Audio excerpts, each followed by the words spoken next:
Mamadou Thiam, ministre des Mines et de l'Énergie. Monsieur Alexandre Cécile Loua, ministre des Affaires étrangères et des Guinéens de l'étranger. Dr Frédéric Collier, ministre de l'Administration du territoire et des Affaires politiques. Madame Rougui Bari, ministre de l'Enseignement préuniversitaire, technique, professionnel et de l'éducation civique. Dr Alpha Kabinet Kamara, ministre de l'Enseignement supérieur et de la Recherche scientifique.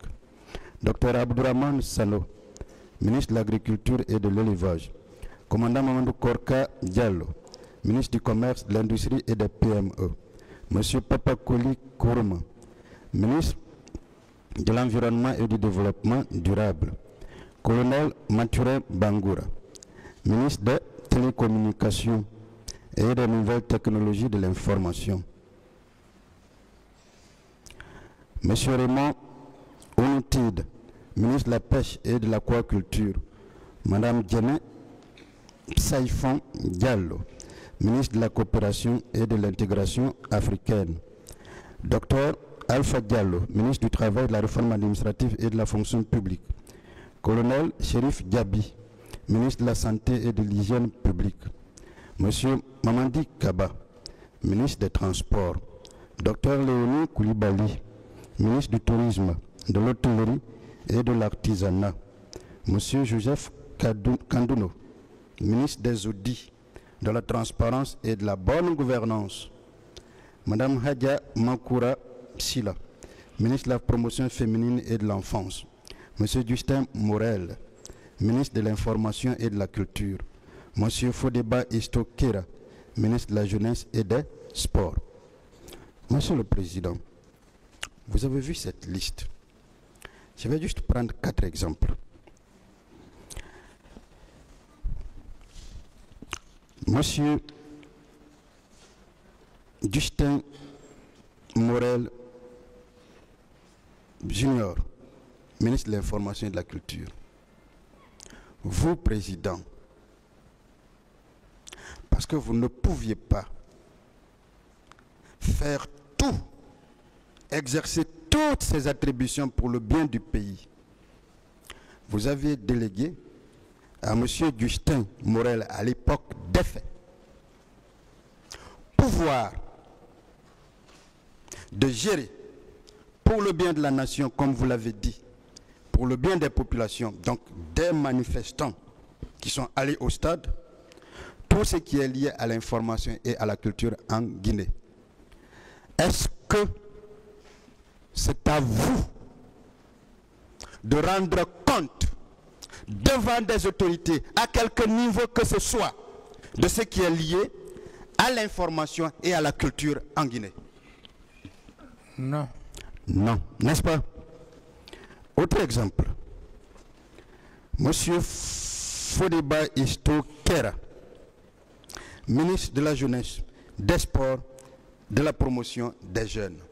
Est-ce que tout ce qui relève du sport, ou tout ce qui concerne des infrastructures liées au sport, telles que le stade du 28 septembre, est-ce que c'est à vous, Président, après délégation de vos pouvoirs à M. Istokera, de rendre des comptes par rapport à cela? Oui, mais... Est-ce que c'est à vous? Vous êtes président, vous avez délégué le pouvoir à M. Fodé Istokera. Est-ce que ce n'est pas à lui, ministre de la Jeunesse, des Sports et de la Promotion, de rendre des comptes à la nation guinéenne et à la population sur tout ce qui est lié à la jeunesse, au sport et à la promotion de l'emploi? Oui, maître. C'est parfait? Oui. Merci.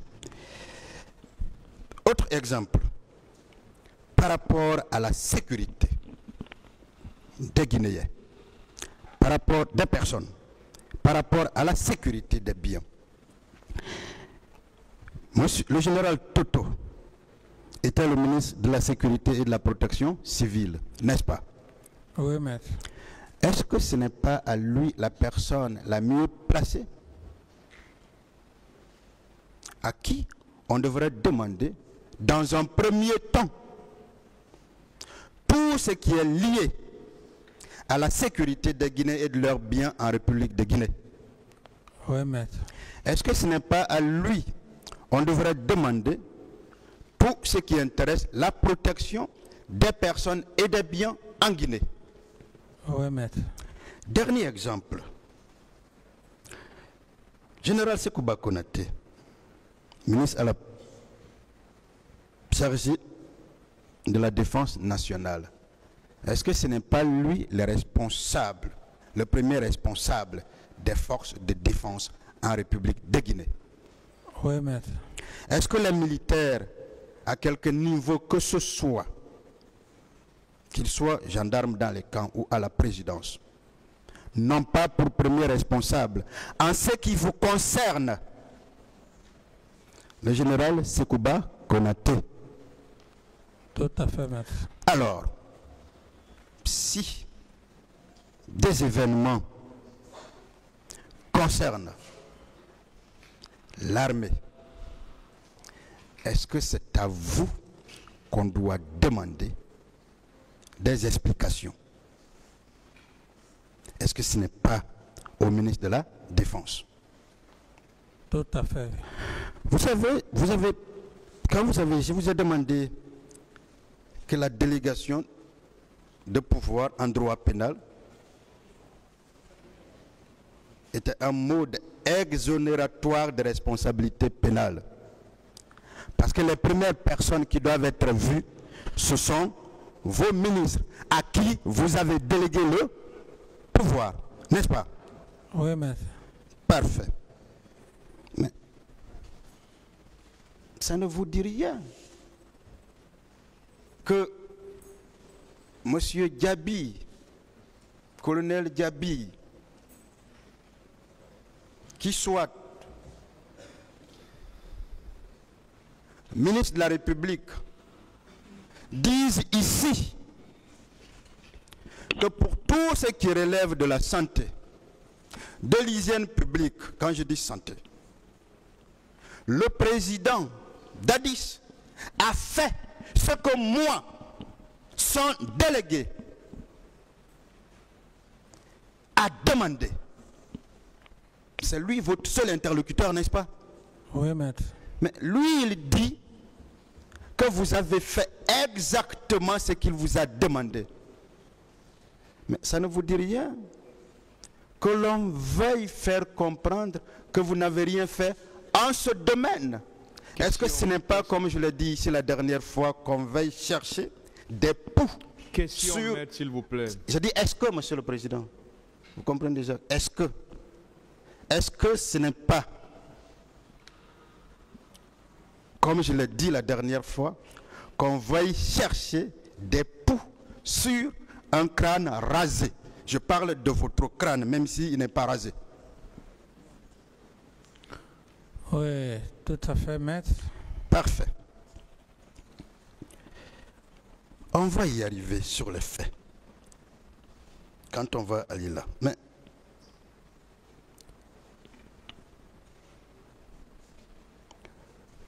au regard de tout ce que nous venons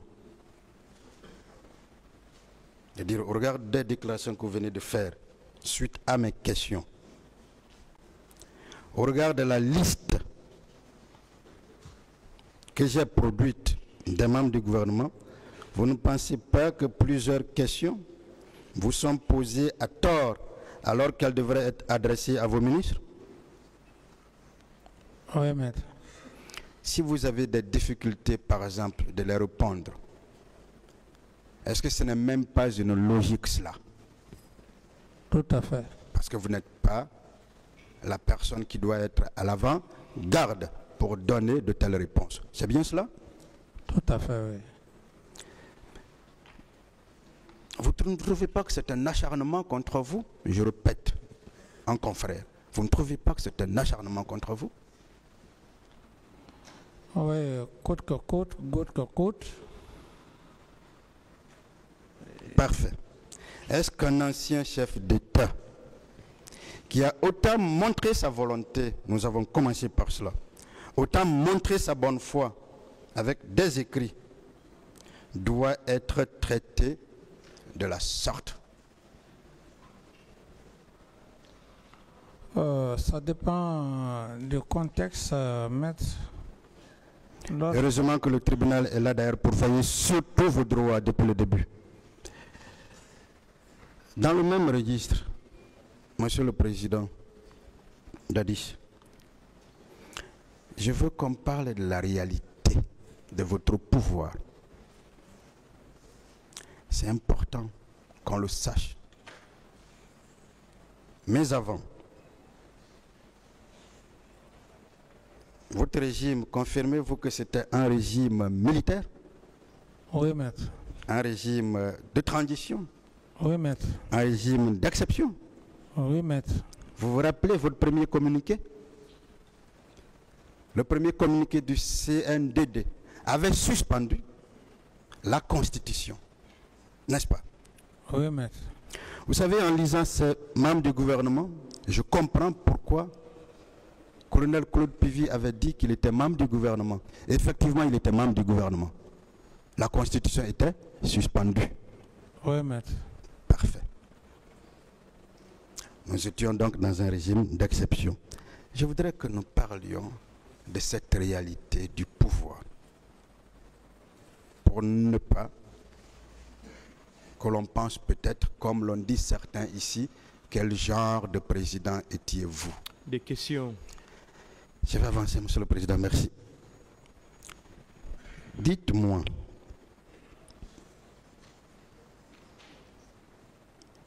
et il faut qu'on en parle,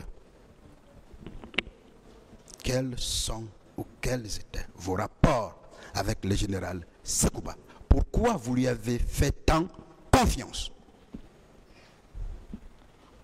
Maître, la confiance s'acquiert quand on a confiance à une personne. Il n'y a pas autre définition plus que ça, puisque tous les êtres humains sont caractérisés par ça, même en famille, la famille biologique. C'est la confiance qui lie le père de famille à sa famille. Pourquoi vous avez eu confiance au général Sekouba Konaté? C'est ce qu'il a posé. J'ai eu confiance en lui parce que il a été un compagnon d'armes et avant la prise du pouvoir, avions eu des relations très sincères, des relations amicales, Monsieur le Président. C'est parfait. Je veux des indices. Dites-moi, est-ce que le général Sekouba ne vous a pas fait toujours comprendre qu'il était malade et qu'il avait la cirrhose de foie et qu'il allait mourir en 6 mois? Oui, tout à fait. Tout à fait, maître. Et ce sont des choses, quand ça arrive. Il faut qu'on en parle. Oui, c'est ce que je dis, maître. Vous savez, la confiance, je ne suis pas le seul à être victime depuis l'histoire de l'humanité et à date, et ça va toujours continuer. Lorsqu'on porte confiance à une personne, j'estime que c'est avec conviction. Il n'y a pas une formule par laquelle on doit passer, c'est le cœur et ce sont les attitudes. Mais il est dit qu'après un moment donné, les relations peuvent s'effriter lorsque la confiance est entachée. Président, ma question n'est pas répondue, Monsieur le Président. Bon, on va éviter tout ce qui touche à la vie privée d'une personne. Non. S'il vous plaît. Nous voulons... Tout ce qui touche à la vie privée d'une personne. Ce ne sera pas fait, promis, Monsieur le Président. S'il vous plaît. Promis, Monsieur le Président. S'il vous plaît, maître. On ne va pas parler de questions de maladie d'une personne devant ce tribunal, s'il vous plaît. Monsieur le Président, s'il vous plaît, je voudrais juste une doléance, avec votre permission. Juste une doléance. Juste une doléance, Monsieur le Président. Est-ce que je peux? Allez-y. Vraiment une doléance. Mon intention, je vous ai parlé de la réalité du pouvoir. Je veux démontrer... Poser des questions, pas à la vie privée d'une personne. Ce ne sera pas une vie privée. Donc, tout ce qui touche à la maladie de quelqu'un, on va pas toucher ces je vais garder ça alors pour mes plaidoiries, mais je voudrais juste démontrer pourquoi il faisait confiance aveuglement à ces gens. Il a dit pourquoi il lui faisait confiance. Il a déjà répondu à cette question. D'accord. J'ai dit, maître, que la confiance... Poser d'autres questions. Il a déjà répondu à ça. Est-ce que le général Sekouba, c'est une fois couché devant vous, en vous remettant une arme et en vous disant, des gens veulent nous opposer, si vous voulez, tuez-moi, faites de moi votre sacrifice? Maître, pour une question d'humilité et du respect aussi de la vie privée, comme Monsieur le Président vient de le dire, je voulais juste qu'on résume que la confiance, il n'y a pas de formule.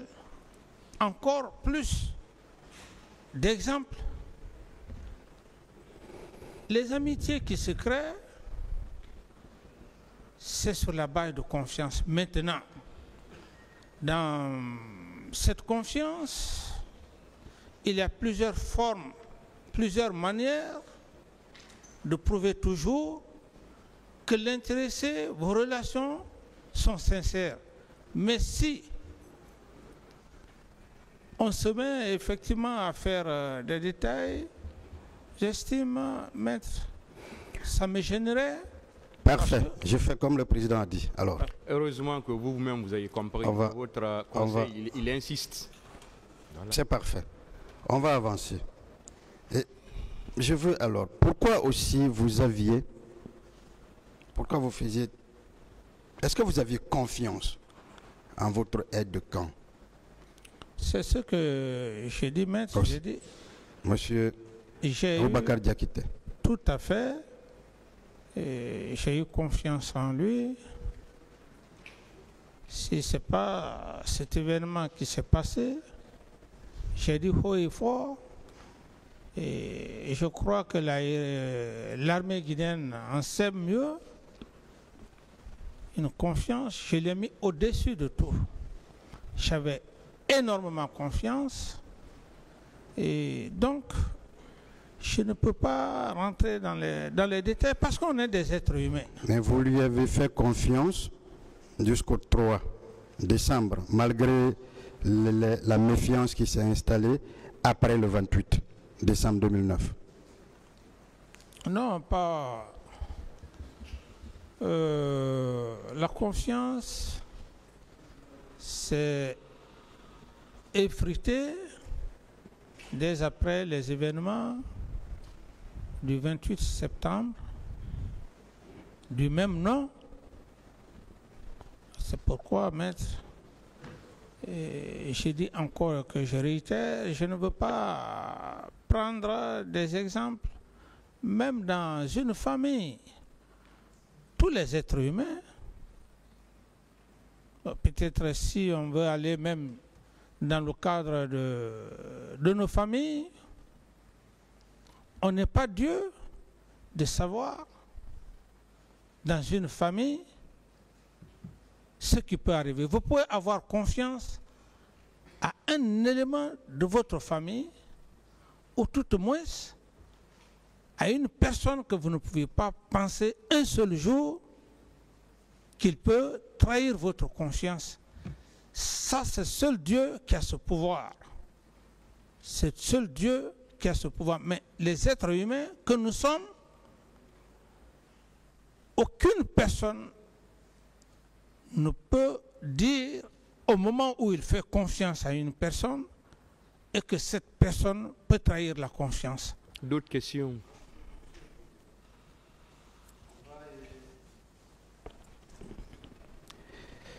Je voudrais,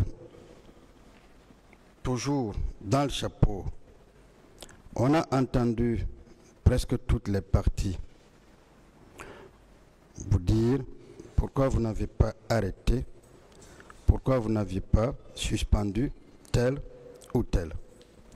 Est-ce que vous vous rappelez qu'après les événements du 28 septembre, une médiation a été entamée entre le CNDD, la classe politique et la société civile sous l'égide de la CEDEAO, qui avait dépêché le président Blaise Compaoré, ici à Conakry. Comme ça fait longtemps, D'accord. je me rappelle plus, maître. Monsieur le Président, ça fait partie justement des pièces que j'ai communiquées tout à l'heure.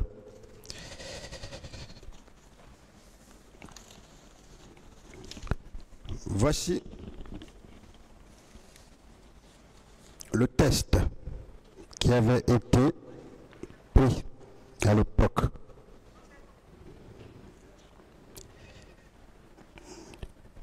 Je suis encore très éloigné.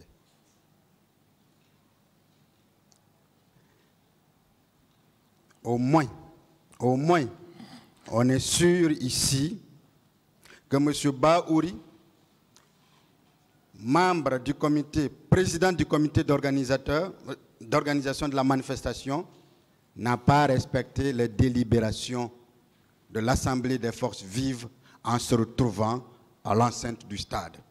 Ça, au moins, on est sûr. Même si à ce niveau, il y a encore une contradiction avec Jean-Marie Doré, mais je vais y arriver. Monsieur Baouri, restons toujours dans le sillage de la commission d'enquête internationale sur les supposés ordres donnés par le président Dadis au commandant Aboubakar Diakité et au colonel Thiebro. Est-ce que vous aviez écouté ici, depuis ce point 2, depuis que ce procès a commencé, est-ce que vous avez suivi les déclarations du commandant Aboubakar Diakité et du colonel Thiebro Camara? Je ne sais pas si je dois faire état de cela devant le tribunal. Oui, c'est une question que je pose. Est-ce que vous avez suivi? Oui ou non? C'est tout. C'est un procès médiatisé et qui est suivi de par le monde. Et en tant que citoyen, oui, comme tous les autres, j'ai eu à suivre les audiences. Parfait. Est-ce que vous les avez entendus dire haut et fort ici qu'ils n'ont jamais reçu ni d'ordre, ni d'instruction de quelque nature que ce soit du président Dadis? Je n'ai pas de réponse puisque une écoute distraite devant un poste de téléviseur et parfois tard la nuit ne peut pas être un élément d'appréciation objectif pour répondre à votre question. Alors, la défense de Dadis vous informe que M. Aboubakar Diakité et M. Thiebro Camara ont dit ici publiquement n'avoir jamais reçu d'ordre du président Dadis. C'est votre information. Mais est-ce que vous avez écouté le président Dadis à ce propos aussi? C'est-à-dire? Est-ce que vous avez écouté le président Dadis quand il lui a été posé la question de savoir s'il avait donné des instructions ou pas? Est-ce que vous l'avez écouté? Non, je n'ai pas écouté. Le président Dadis a soutenu de manière ferme et irrévocable n'avoir jamais donné d'ordre. Au vu de la réponse que je viens de vous donner venant de M. Toumba, M. Aboubakar Diakité et de M. Thiebro, pensez-vous que les auteurs du rapport d'enquête internationale établi à cause de vous peuvent être retenus par ce tribunal?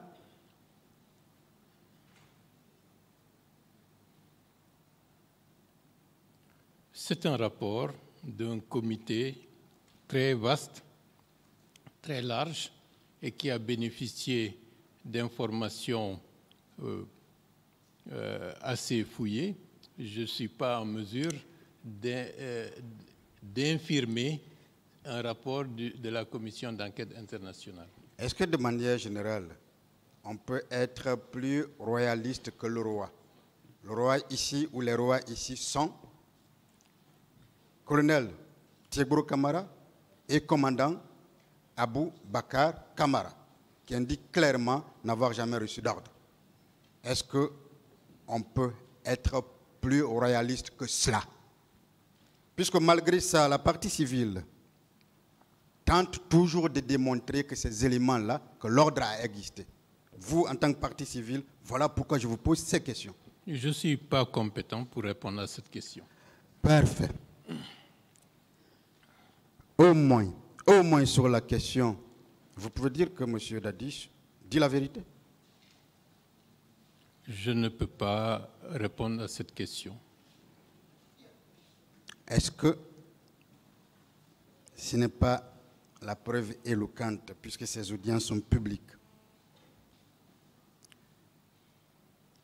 qu'ayant écouté tous ces gens-là, vous ne voulez pas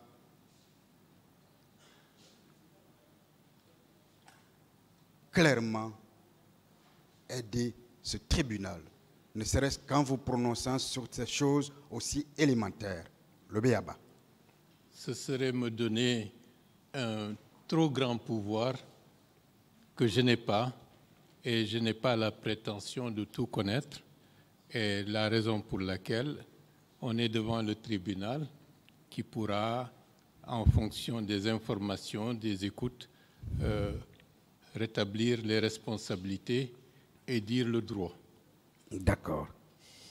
Est-ce que vous saviez que le président Dadis a donné des instructions générales fermes au chef d'état-major des forces armées guinéennes de faire consigner tous les militaires dans les casernes et de nous laisser le rôle ou le maintien de l'ordre public assuré par la gendarmerie et par la police?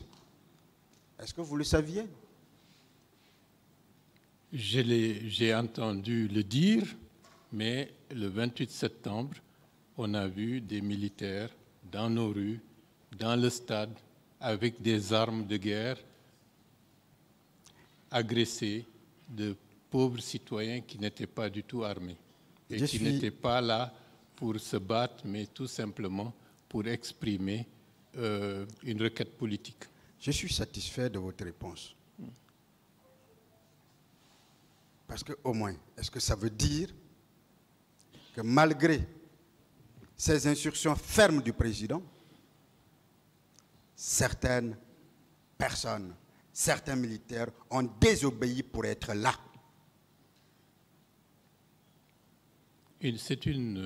C'est au tribunal d'apprécier. Je ne suis pas en mesure de me prononcer sur cet aspect.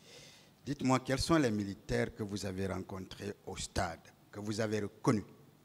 Pouvez-vous nous donner des noms? Il y a plusieurs centaines. Un dispositif policier était Je parle juste des à militaires. l'extérieur Quels sont les du militaires stade. que vous avez trouvés? Comment? Je parle juste des militaires. Quels sont les militaires? Laissez-le répondre, mais vous prenez dans sa réponse ce qui est bon pour vous, mais ne l'interrompez pas. Excusez-moi, Monsieur le Président. Hein? Comprenez aussi l'avocat. Non, parfois. laissez-le répondre. Je vous l'ai dit plusieurs fois. Vous prenez tout le temps pour poser la question, tout le monde vous laisse poser votre question. Donc, quand il est en train de répondre, laissez-le répondre également. D'accord avec vous, Monsieur le Président, à 100%. Allez-y. Je disais qu'un dispositif policier était très tôt mis en place. Des hommes en uniforme ont été vus à l'intérieur du stade avec des uniformes et des bérets rouges, entre autres. Des citoyens munis d'armes blanches ont été également vus. Lorsqu'on quittait le stade pour aller vers la clinique, on a rencontré le cortège de la hiérarchie de toute la police qui s'est arrêté. Et ça, c'était pratiquement 10, 20, 30 minutes après le début des agressions contre les manifestants. Et les agressions se sont poursuivies longtemps après Donc cela veut dire que les dispositifs policiers, la hiérarchie policière et de la gendarmerie, et tout cela puisse se faire sans que quelqu'un dise stop. Ça, cela veut dire qu'il y a un sérieux problème. Je reviens sur ma question. Est-ce que vous avez vu un militaire au stade? Est-ce que vous avez reconnu? Si oui, vous pouvez nous donner des noms ou un nom? Comme je l'ai dit hier, les deux personnes que je peux formellement reconnaître sont le commandant Diakité et le colonel Thiéborou. D'accord, le colonel Thiéborou n'est pas militaire. Bon, la gendarmerie, tout ça, c'est des corps assimilés. Alors, est-ce que vous dites que vous avez vu M. Aboubakar Diakité au stade? Affirmatif. Est-ce que cela ne veut pas dire, en tant que militaire, il n'a pas lui-même respecté les instructions données par le président de la République et répercutées par le chef d'état-major général des armées? Je n'ai pas de réponse. C'est au-delà de mes compétences. On va évoluer. Alors,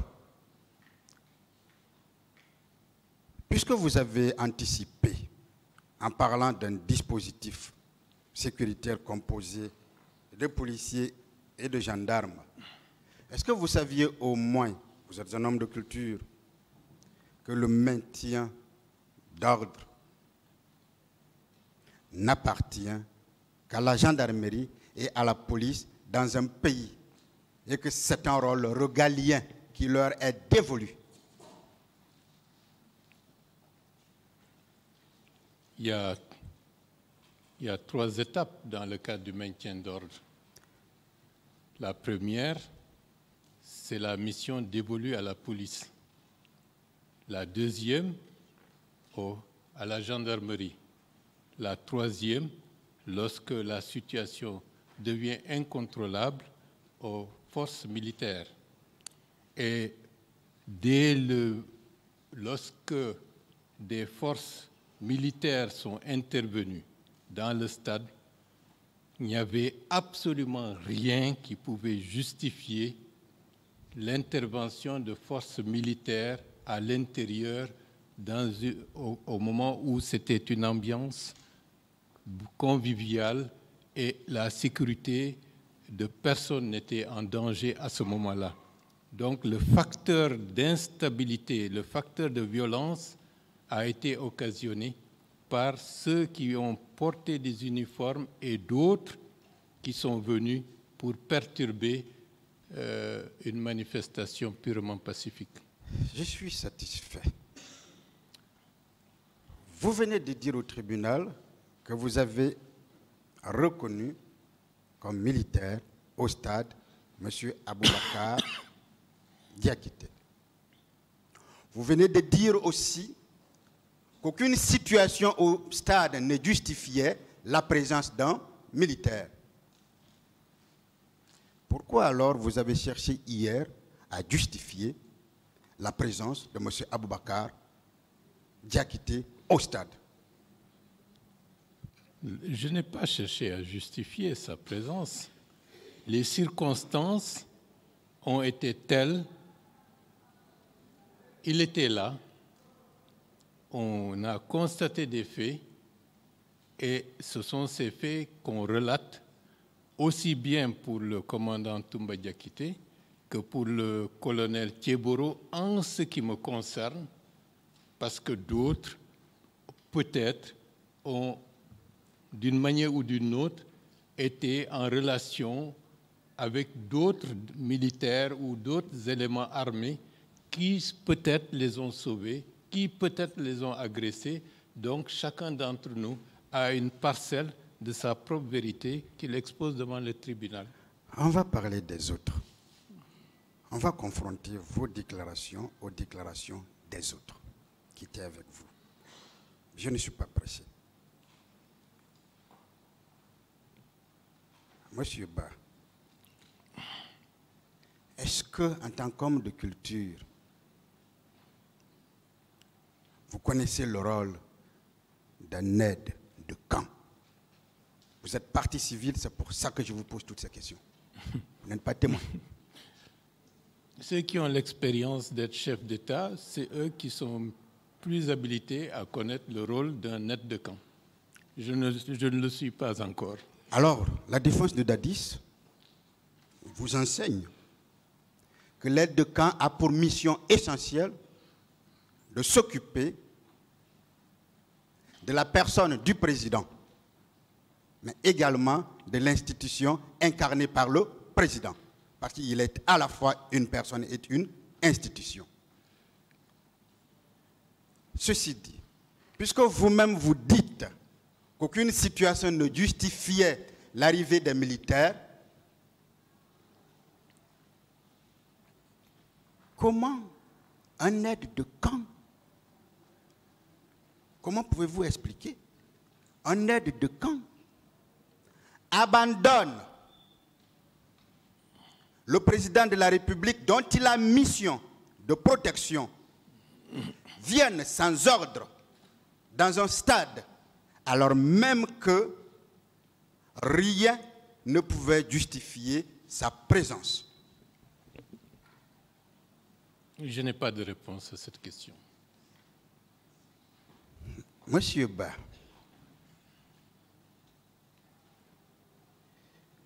votre manifestation, les manifestants se dirigeaient de quel côté?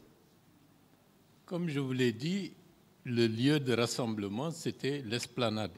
Parfait. Certains venaient de la commune de Ratoman en empruntant l'axe Bellevue-Stade. D'autres venaient de l'autre côté, de Matoto, de Madina. Et en principe, d'autres venaient par l'autoroute venant de Kaloum. Tout ce monde-là devrait se retrouver à l'esplanade. Je suis heureux. Et où était la présidence de la République à l'époque? Au camp Alpha Yaya. Parfait. Donc c'était loin du théâtre. Très bien, c'était très loin, n'est-ce pas? Est-ce que dans ces conditions, la présidence de la République était en danger? Par le fait de la manifestation, non. Par le fait que de ce que nous avons vu comme horreur au stade, ce sont des questions dont on peut se poser quel était le mobile de ce carnage. Moi, je me situe encore en aval. C'est pour ça que je dis en venant.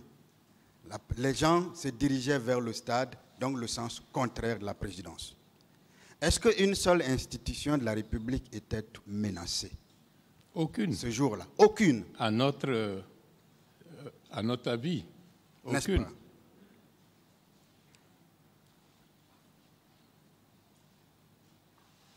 Est-ce que vous qui êtes homme d'État, la police et la gendarmerie qui étaient déjà sur le terrain et qui avaient déjà érigé des barrages dans certains endroits depuis 5 heures, est-ce que la police seule et la gendarmerie ne pouvaient pas maintenir l'ordre? Je n'ai pas de réponse. Vous n'avez pas de réponse. Vous savez pourquoi j'insiste dessus? Parce que c'est très important. C'est très important. Est-ce que vous saviez qu'il y a un plan de maintien de l'ordre qui a été établi ce jour-là pour veiller à la sécurité des personnes? Si ce plan existe, on n'a pas vu son apport, au contraire.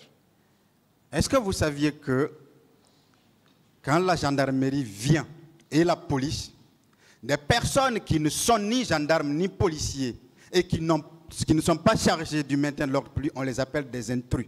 Est-ce que vous saviez alors que ces militaires qui étaient là-bas étaient considérés aux yeux de la loi comme des intrus? Je n'ai pas de réponse. Vous n'avez pas de réponse à tout. On va avancer.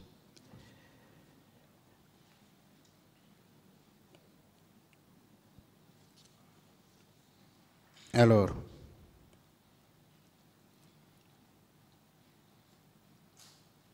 Monsieur Baouri, il vous est déjà arrivé d'être sécurisé par la gendarmerie, notamment le service du colonel Thiebro? C'est vrai. C'est vrai. Comment ça s'est passé?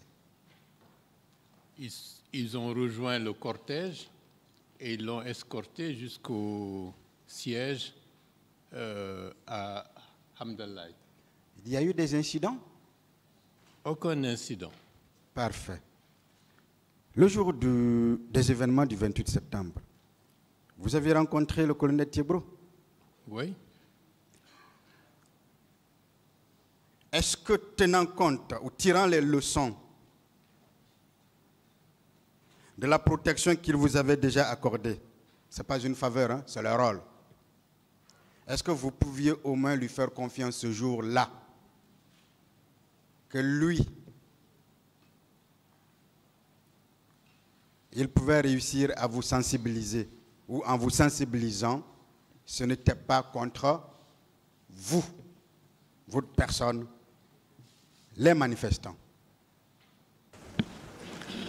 Monsieur le Président, honorable assesseur,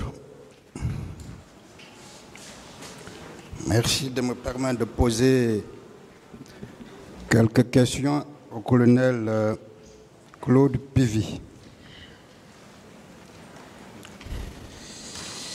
Colonel? Oui.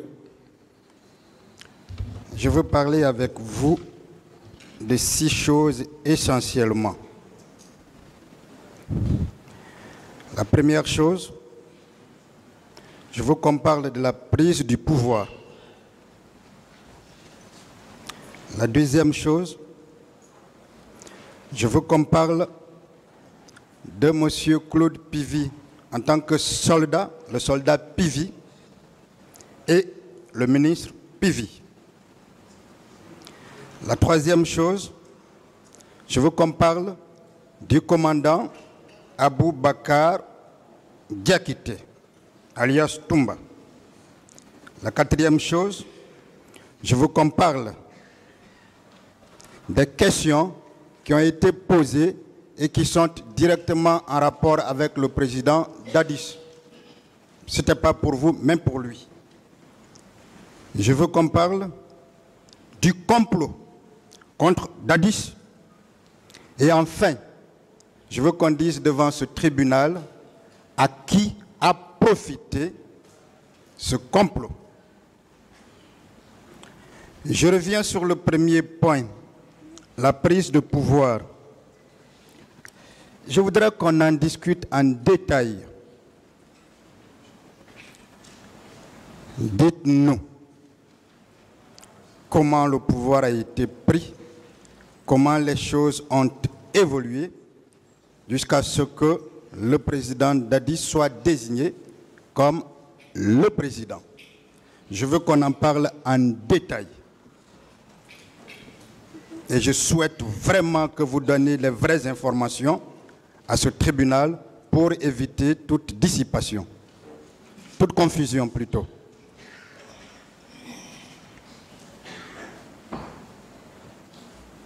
La question? Comment vous avez pris le pouvoir? Quels sont les rôles qui ont été joués par M. Claude Pivy, par les uns et les autres? Bon, si je veux parler de la prise de pouvoir, ce pouvoir, c'est depuis très longtemps, nous on avait siégé là-dessus de s'organiser à ce que, au décès, parce que, paix à son âme, le journal National Comté était déjà fatigué, auquel souvent on se disait que bon, le jour où il sera mort, quand Dieu va l'appeler, le jour où il sera mort, le pouvoir, il faudrait qu'on le prenne. Mais, comme ce temps-là, c'est moi qui étais quand même le porte-parole de l'armée, donc toutes les équipes tournaient autour de moi pour pouvoir être renseigné des événements. Et dès que le président est mort la nuit, je fus être informé par la garde rapprochée même qui était au niveau du palais. Ils m'ont informé. Et moi aussitôt, j'ai informé le président d'Addis, parce que nous étions ensemble la nuit là. Je lui ai dit, bon, frère, il faut rentrer chez vous. Moi, je rentre au camp. Je vais essayer d'aller au camp pour organiser la situation qui est arrivée. C'est comme ça, il est allé, il était avec paix à son âme, Kelly, qui est son ami. Moi, je suis rentré au camp. Aussitôt, il y a eu le général Toto qui est venu. Et certains généraux sont venus encore me trouver là-bas, tel que le général Doumbouya, tous la Grandé. Un peu plus tard, on s'est déplacé, on est allé vers Bata. J'ai essayé de parler à les commandos qui étaient à Bata là-bas. Même le ministre de la Défense n'était même pas en place. Ça part de là-bas que je les ai demandé de l'appeler en tant que chef de bataillon qu'il vienne pour qu'on va essayer de siéger sur là-dessus. Alors, un peu comme ça, on s'est convenu la nuit. Et moi, j'ai dit au président d'Addis, j'ai dit que vous ne pouvez que vous présenter demain à 13h. À 13h, vous devez vous présenter. Tout va terminer à partir de 13h. Nous, on va mettre tous les points et on vous tiendra compte comment on va vous donner le pouvoir. Et quand la journée a été arrivée, ça trouvait que tout le camp était maintenant sous mon contrôle. Le camp était sous mon contrôle, où j'ai essayé de faire des groupes de bataillon char, de bata, ainsi de suite. J'ai dit, c'est moi-même qui ai dit au journal Sekouba, j'ai dit, vous n'avez rien à voir là-dedans, chacun doit nous suivre. Nous avons les derniers mots. Paix à son âme, mon ami qui est Issa Konaté. On a beaucoup siégé là-dessus. Et là, quand le moment arrivé, tout le camp était rempli. On s'est demandé de rentrer au bureau du général Sekouba pour qu'on va se donner les derniers mots. Mais ce n'est pas tout le monde qui doit rentrer dans son bureau. J'ai demandé que 3 personnes, plus ou moins 4. Donc, il y avait moi, il y avait Père son âme Issa, il y avait le général Sekouba et le président d'Addis. Nous étions au nombre de 4. Ils sont là. Vous pouvez demander aussi certains militaires derrière moi. Tout s'est passé au camp Alpha à vue d'œil de tout le monde. Donc, il y a Konaté, il y a Père à son âme Issa, qui a pris la parole. Il dit, bon, voilà, maintenant, là où nous sommes, il s'agit maintenant de faire la désignation de celui qui va être le chef de l'État pour la transition, pour être le président du pays. J'ai dit non. Il a dit, bon, c'est Sekouba qui doit être le président. Moi, j'ai tapé la porte, la table, j'ai dit non, tu ne dois pas dire ça. Très longtemps, nous, on a jugé nécessaire que le jour où Dieu va nous donner le pouvoir, là, on va donner au capitaine d'Addis. Parce qu'il nous a donné beaucoup de conseils très longtemps. Et c'est comme ça, ce pouvoir a été pu donner au capitaine d'Addis. Donc, j'ai demandé à Sekouba que vous devez être le ministre de la Défense auprès de votre camarade. Lui, il va être le président. Nous devons être des ministres autour de vous. Un peu comme ça, c'est comme ça. De là-bas, on est sorti.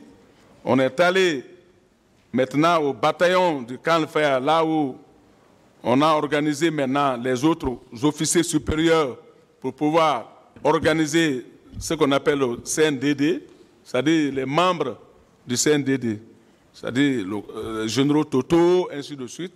On les a dit d'organiser ça et quelques minutes. Moi-même, Claude Pivis, c'est moi-même qui étais à la porte. Vous pouvez demander les officiers supérieurs qui étaient le temps là, au camp Fer là-bas. Il n'y avait pas, même un sergent ne pouvait pas rentrer là-bas, ni même un lieutenant. Non. Ce n'est que des officiers supérieurs que j'ai permis de siéger, de faire la liste. Et à un certain moment, j'ai demandé que bon, ça suffit. J'ai demandé au capitaine, j'ai dit, vous pouvez vous lever, vous et le général Sekouba, vous allez descendre. Le temps est arrivé maintenant, on va essayer de vous présenter devant les militaires, comme quoi vous êtes le chef de l'État, et on va aller à la radio pour vous présenter. C'est comme ça a été fait. Si je vous comprends bien, ça veut dire que vous êtes celui qui a informé pour la première fois M. Dadis Camara du décès du président Lansana Conté. Bien sûr, moi je l'ai informé à table. Ça veut dire que c'est une contre-vérité lorsque M.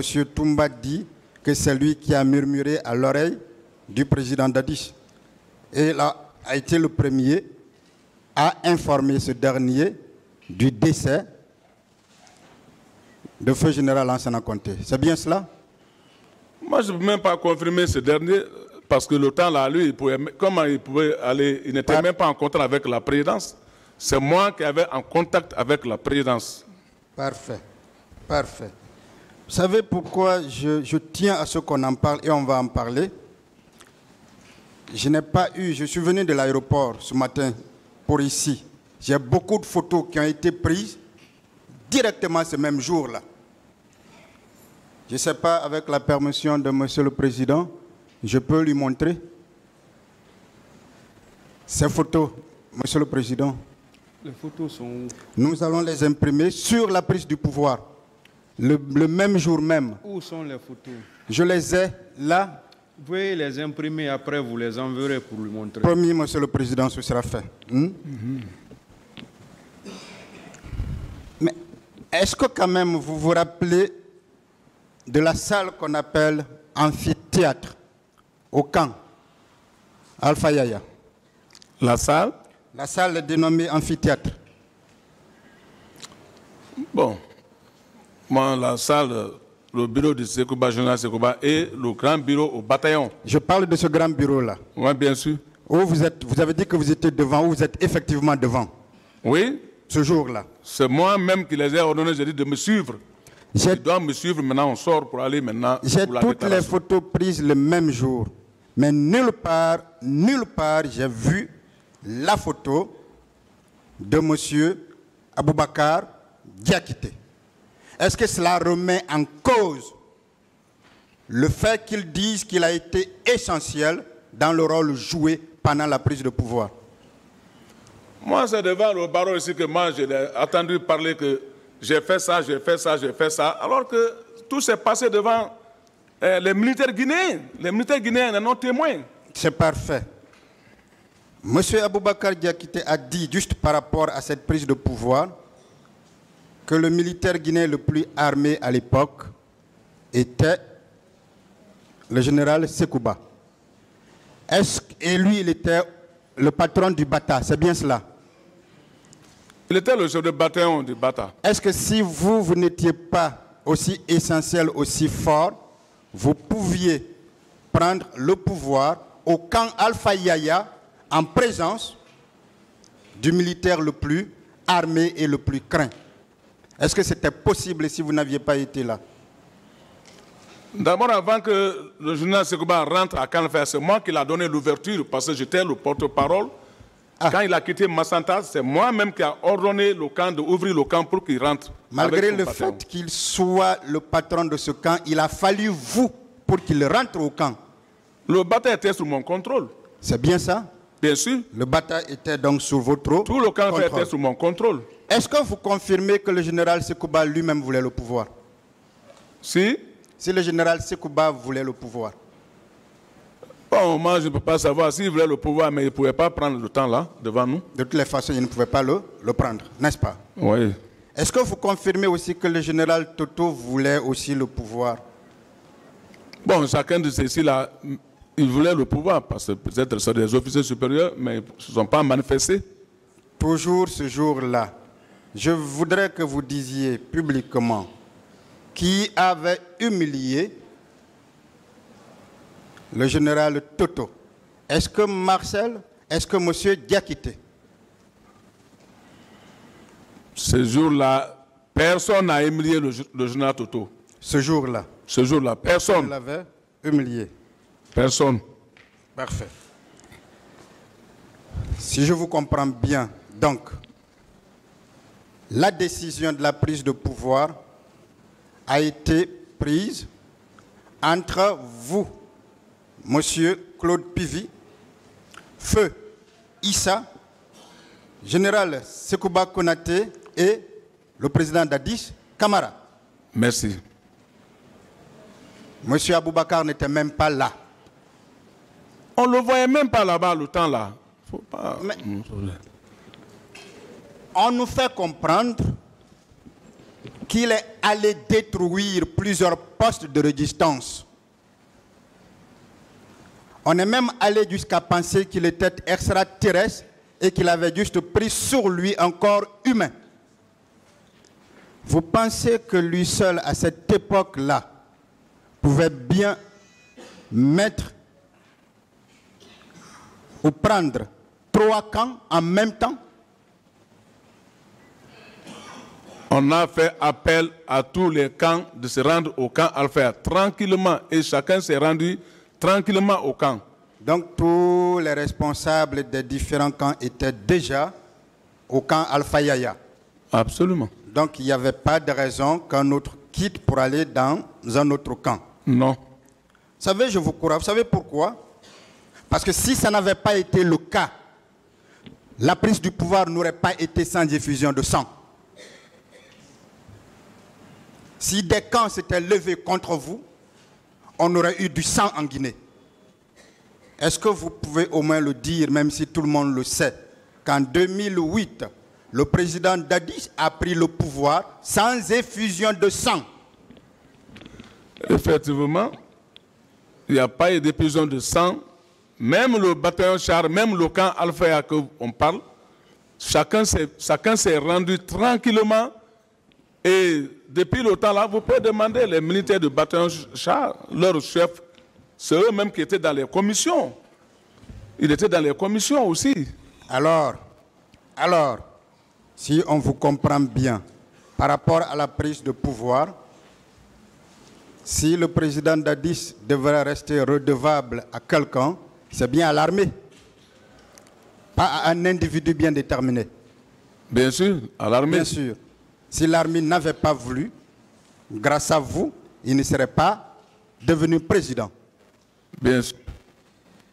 On va aller au deuxième point. Je veux qu'on parle de M. Claude Puvis. Naturellement, ce qui n'a pas été déjà dit. D'abord le soldat et le ministre. Est-ce qu'il y a quelque chose que vous n'aviez pas dit devant ce tribunal vous concernant? Bon. L'homme que vous êtes.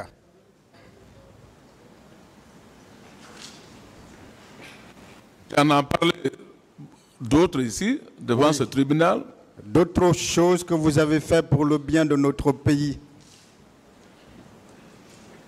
D'abord, j'ai bien dit que dans ce pays, même l'agitation entre les races au niveau de Zérekoré, quand il y a eu des problèmes là-bas, oui.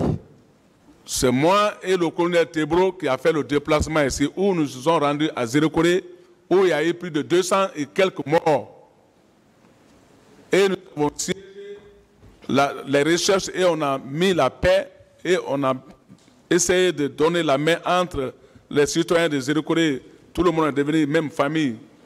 On a fait ça plus de 8 mois, on est basé à Zérekoré, moi et le colonel Tebro. Est-ce qu'une personne capable de piller de pauvres populations peut bien se permettre d'accomplir un tel acte républicain? On ne peut pas. Si on n'a pas aidé ce peuple-là, on ne peut pas le détruire. Parfait. Dites-moi, vous avez servi, je vais revenir sur certaines choses par rapport aux soldats que vous êtes. Vous avez servi le régime du feu président Lansana Conté. N'est-ce pas? Bien sûr. Est-ce qu'à un moment donné, le pouvoir de Conté allait vaciller si vous n'aviez pas été là? D'abord, j'ai bien dit que d'abord, tout le monde en sait, en ville ici, je vais toujours le respect du président en tant que père. Sinon, il y avait un temps qui est arrivé. J'ai commencé d'abord lorsque le palais a été attaqué. Ils ont envoyé... En quelle année? Allez-y. Oh, bon. C'était en 96, non? Non, je crois le 2 ou 3. Allez-y. Le 2 ou 3 février. Ok. Quand il y a eu l'attaque au niveau du palais, la fois passée, il y a un des doyens qui a parlé de Wanwaran. Donc, quand ça a été fait comme ça, ils ont pris le président envoyé au camp Al-Faya. C'est moi encore qui ai été l'auteur pour sauver le journal Conté là-bas, au niveau du camp Al-Faya. Ce jour, qu'est-ce qui s'est passé? Lorsqu'il a été arrêté, il était au camp Al-Faya, il a fait quelques jours. Alors, il s'agissait d'aller le terminer au niveau de l'hygiène militaire. Donc, le matin, tous les officiers supérieurs ont fait le rassemblement devant le drapeau du camp Al-Faya, où il y avait les Gbago Zoumangui, les Vamra Oulari, ainsi de suite. Moi, en tant que caporal-chef, je suis allé à Bata, j'ai organisé au moins 5 de nos hommes. J'ai dit, on ne peut pas rester ici, ils vont essayer de faire du mal à notre président parce que c'est à son temps que nous, on a été recrutés dans l'armée. Allons-y, on va essayer de crier fort au niveau du bataillon et on va essayer de dégager. C'est comme ça on a été pour crier au niveau du bataillon et on a dégagé tout ce qui avait déjà préparé contre le général Conté. On l'a demandé de venir au drapeau, de s'adresser à nous, les militaires, et on est prêt à le défendre, et on l'a défendu, et je l'ai pris, je l'ai confié dans un lance-grisère de l'hôpital, j'ai dit accompagne le président au BKG. À ce moment-là, vous n'étiez que caporal-chef, hein? J'étais qu'un caporal-chef. Est-ce que là n'est pas l'expression d'une loyauté